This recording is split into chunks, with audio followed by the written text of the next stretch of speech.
कश्मीर में आतंकी बुरहान वानी की मौत के बाद से हिंसा भड़की हुई है, लिहाजा घाटी के कई जिलों में कर्फ्यू लगा हुआ है।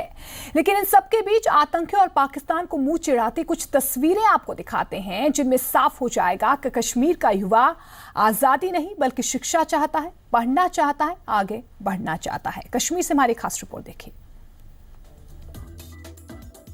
कश्मीर में कर्फ्यू लगा हुआ है, जनजीवन बुरी तरह से प्रभावित है। आतंकी बुरहान वानी की मौत के बाद कश्मीर में भड़की हिंसा में अब तक कई लोगों की मौत हो चुकी है। नौजवान कश्मीरियों के हाथ में किताब की जगह बंदूक और पत्थर थमाए जा रहे हैं, लेकिन पाकिस्तान और उनके चहेते अलगाववादियों के मुंह पर तमाचा मारती ये तस्वीरें भी आप जरा देख लीजिए। दुनिया में जन्नत कहे जाने वाले कश्मीर के इन मासूम बच्चों को पढ़ना है, लिखना है, भविष्य में कुछ बनना है, देश के लिए कुछ करना है। ये आजादी की मांग नहीं करती, ये भारतीय सेना पर पत्थर नहीं फेंकते। दरअसल कश्मीर में हिंसा के चलते स्कूल बंद हैं। ऐसे में कश्मीर में खानियार क्षेत्र के कुछ स्थानीय लोगों ने इन बच्चों को पढ़ाने के लिए पीड़ा उठाया है। यहाँ पे हमने 4 मस्जिदों के तहत जो भी मोहल्ले आते हैं उनके सारे बच्चे हमने एक जगह पे जमा कर लिए हैं, नर्सरी टू 12, जहाँ पे हम इनको पढ़ा रहे हैं विदाउट एनी कॉस्ट।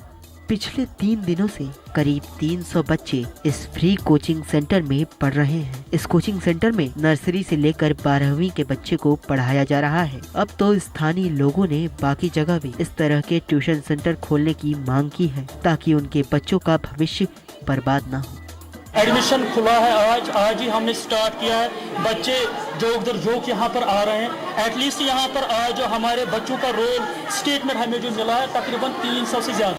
दरअसल कश्मीर में गर्मियों की छुट्टियों के चलते 1 जुलाई को स्कूल बंद कर दिए गए थे, लेकिन बाद में आतंकी बुरहान वानी की मौत के बाद कश्मीर चलने लगा। हिंसा भड़की, कर्फ्यू लगा दिया गया और स्कूलों को फिर से बंद करना पड़ा। लेकिन कश्मीर के कुछ लोगों ने अपने प्रयासों के जरिए काबिले तारीफ काम किया है। ये तस्वीरें बताती हैं कि कश्मीर के युवाओं को आज़ादी नहीं, पत्थर नहीं, बल्कि सुनहरा भविष्य चाहिए।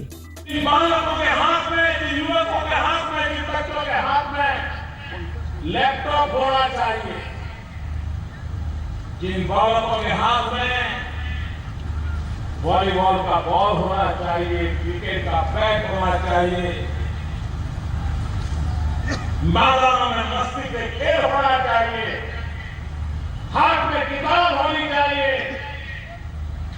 मन में सपने होने चाहिए। आज ऐसे निर्दोष बालकों के हाथ में पत्थर पकड़ा दिए जाते हैं। खालिद हुसैन, जी मीडिया, श्रीनगर।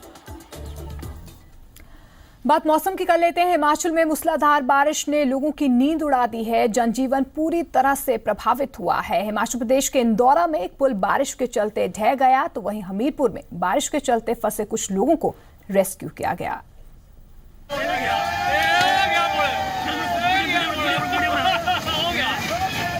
चंद सेकंडों में ये पुल ताश के पत्तों की तरह ढह गया। पहले बारिश और फिर बाढ़ ने हिमाचल प्रदेश में ऐसा कहर बरपा रखा है कि लोग पूरी तरह से प्रभावित हैं। ये तस्वीरें हिमाचल प्रदेश के इंदौरा की हैं, जहां वीरवार को भारी बारिश से आई बाढ़ के चलते पुल बह गया। राहत की बात ये है कि जिस समय पुल बहा उस वक्त पुल से कोई वाहन नहीं गुजर रहा था, नहीं तो बड़ा हादसा हो सकता था। इस पुल का निर्माण 1972 में हुआ था।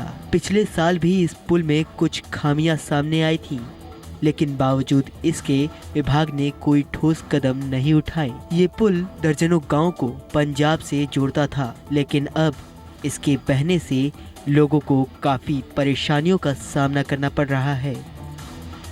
चलिए अब आपको हमीरपुर ले चलते हैं, जहां मूसलाधार बारिश ने सड़कों को तालाब में तब्दील कर दिया है। गलियों से गुजरने वाले नाले उफान पर हैं। गुरुवार को अचानक आई तेज बारिश के चलते कई लोग नाली के बीच फंस गए, जिसके बाद प्रशासन ने रेस्क्यू कर इन्हें बाहर निकाला। जैसे सूचना मिली, दमकल प्रयोग घटनास्थल पहुंचा। घटनास्थल पर देखा कि बहुत पानी जो है सड़क पर आ गया था, जो एक नाला बन गया था।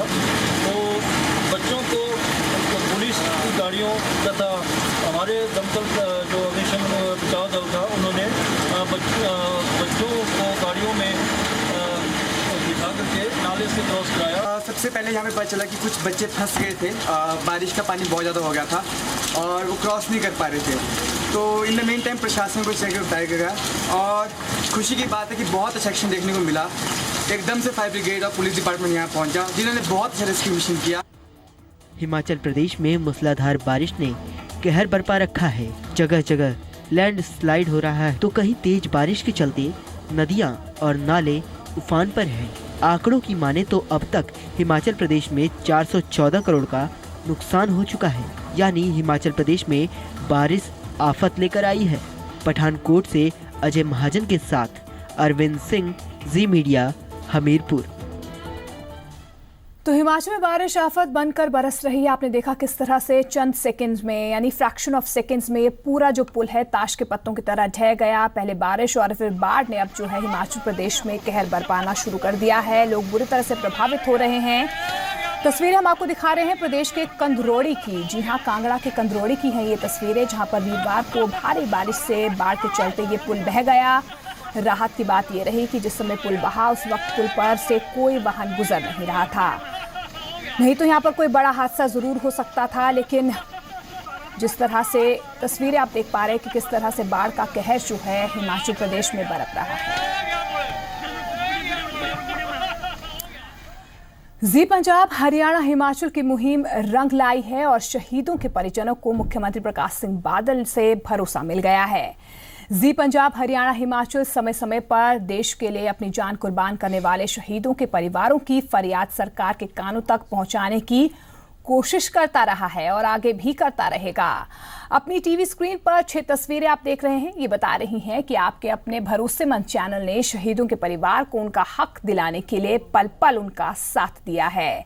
चंडीगढ़ में शहीदों के परिवारों ने प्रदर्शन किया तो जी पंजाब हरियाणा हिमाचल वहां पर मौजूद रहा। हमने प्रमुखता से उनकी आवाज को उठाया और सरकार तक पहुंचाया। हमें खुशी है कि हमारी कोशिशें रंग लाने लगी हैं और शहीदों के परिवार को सीएम से भरोसा मिला है। इससे पहले इन परिवारों ने अप्रैल में जब पटियाला और चंडीगढ़ में प्रदर्शन किया था तब भी हमने इस खबर को प्रमुखता से दिखाया था। इस तरह समय समय पर हमने शहीदों के परिवारों की मांगों और उनकी मुश्किलों को सरकार तक पहुंचाया है। मई में हमने करगिल में शहीद हुए परिवार परमवीर सिंह के परिवार का हाल आपको दिखाया था और इसी तरह 1971 जंग के शहीद परमवीर चक्र से सम्मानित शहीद निर्मल सिंह सैखों के परिवार का हाल और उनकी मांगे भी हमने आप तक पहुंचाई थी। इसी तरह शहीदों के स्मारकों को लेकर भी हमने एक मुहिम शुरू की थी।